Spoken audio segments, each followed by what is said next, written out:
Hey, what's up, guys? I wanted to take a second to remind you, please hit that subscribe button, and if you like what we're doing and want to make a donation, you can do that via Cash App at American Made Channel. Now, let's jump into the video. Good evening. It's a guilty verdict that prosecutors hope breaks the back of organized crime in New York City. Gambino Crime Boss John Gotti and his co-defendant Frank Locasio guilty on a host of felonies that could send them to prison for the rest of their lives. Barry Cunningham was at the Brooklyn Federal Court when the verdict came in. A supremely confident John Gotti had spent most of his 7 weeks on trial thumbing his nose at the prosecutor, muttering obscenities against the government, and laughing off testimony that he is the godfather of the nation's richest and most murderous crime family. You tell this program, I'm with John Gotti, and you sever your motherfucking head off. You cocksucker. Sever your motherfucking head off.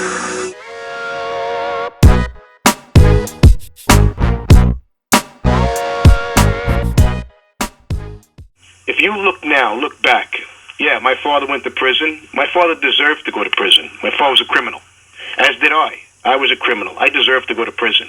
You don't complain about it. A man doesn't complain about that, okay? What I do complain about, I complain about the way my father was treated. I complain that my father remained in solitary confinement more than any other man without committing a BOP, a Bureau of Prisons infraction. I complain about that. I complain about the way he was treated in his last days, handcuffed to a bed. I complain about that as well. I complain about some of the treatments regarding myself, the diesel therapies and whatnot. And again, it's not being weak complaining about it, but you look back at it and I say, listen, I've never ever complained about prison itself. Prison I deserved, as did my father. I don't begrudge our adversaries, law enforcement. They did what they were supposed to do. They put us in prison. What was done thereafter is where I have the problem. My father did a lot of good things in his life. He did a lot of bad things in his life. My father paid for his sins. I don't know many other people, some of our leaders, that start all sorts of wars, and thousands of people have died as a result of it, that'll ever pay for their sins, ever. Like with my father, and again, I wasn't a pimple on the backside of my father. And in my eyes, not as a man, not as anything else. Okay? That being said, as my father began to win those trials, and the flashy dress, and his swagger, and his I don't give a crap attitude, I'm afraid of nobody attitude, I think that more and more irritated Washington, and Washington has basically issued an ultimatum to law enforcement in New York that they wanted this problem done away with. What they wanted was a win at all costs type of mentality is what they wanted. And that's exactly what was employed against my father.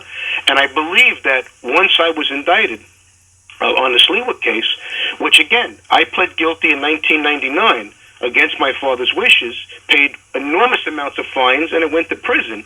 And the understanding was that I was going to be left alone, and I was going to move on with my life and move on and raise my children like I was supposed to, and that would be the end of that. That being said, weeks before I was supposed to be released, they came with this indictment. I was facing 110 years. And I believe that the fact that I had success in that first trial is what irritated them. And with that success, and then a second success, and then a third success, and then at that point, it was win at all cost mentality. It goes back to my father. It goes back to the 1990 indictment all over again of my father. It was a win at all cost mentality.